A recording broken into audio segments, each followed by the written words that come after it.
এ নিয়ে আরো খবর জানাতে রাঙামাটি থেকে সরাসরি যুক্ত হচ্ছেন সহকর্মী ফাতেমা জান্নাত মোমো। মোমো, কাপ্তাই হ্রদের পানি কি বিপদসীমা অতিক্রম করেছে কিনা জানাবেন। ধন্যবাদ তোমা। কাপ্তাই হ্রদের পানি এখনো বিপদসীমা অতিক্রম করেনি, তবে কাছাকাছি এসেছে। যেহেতু বৃষ্টিপাত অব্যাহত আছে, যে কোনো মুহূর্তে কাপ্তাই হ্রদের পানি বিপদসীমা অতিক্রম করতে পারে। রাঙামাটি জলবিদ্যুৎ কেন্দ্রের তথ্য মতে আমরা জানতে পেরেছি 104.1 MSL পানি রয়েছে কাপ্তাই হ্রদে। যদি 109.00 MSL পানি থাকে তাহলে বিপদসীমা অতিক্রম করবে।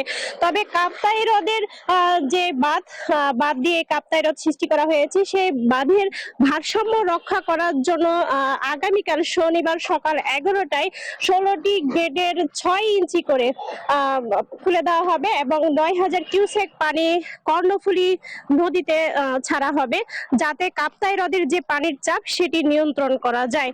পাহাড়ি ঢল নামছে, যেহেতু বৃষ্টিপাতও অব্যাহত আছে, যার কারণে পানিও বৃদ্ধি পাচ্ছে। আপনি দেখতে পাচ্ছেন কাপ্তাই হ্রদে থই থই পানি।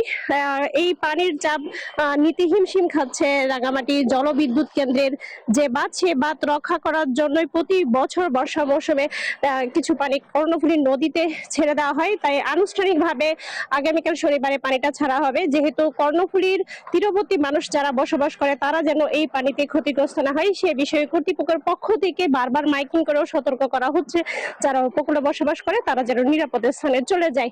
এখন কাপ্তাই হ্রদের এখন পর্যন্ত বিপদ সীমা অতিক্রম করেনি বলাই চলে, যেহেতু পানির চাপ বাড়ছে।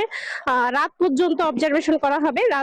রাত পর্যন্ত যদি বৃষ্টি থাকে তাহলে আগামীকাল সকাল 11টায় পানি ছাড়া হবে। যদি বৃষ্টিপাত না থাকে, পানির স্তর স্বাভাবিক থাকে, হয়তো ওদের এই সিদ্ধান্তটা পরিবর্তন করতে পারে।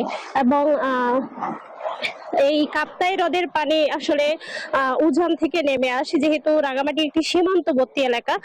কর্ণফুলীর মাঝখানে বাঁধ দিয়ে এই কৃত্রিম হ্রদটা সৃষ্টি করা হয় 1960 সালে।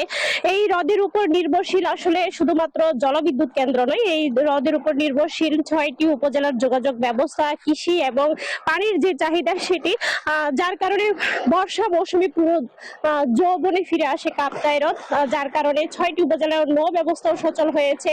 রাঙামাটির যে পানি সংকট ছিল সেটি পূর্ণ হয়েছে এবং 232 মেগাওয়াট বিদ্যুৎ উৎপাদন হচ্ছে বলে জানিয়েছেন জলবিদ্যুৎ কেন্দ্রের কর্তৃপক্ষ।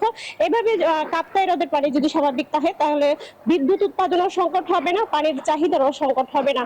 তো রাঙামাটি থেকে এই ছিল আমার কাছে সর্বশেষ তথ্য। স্টুডিওতে তোমা। মোমো, ধন্যবাদ আপনাকে।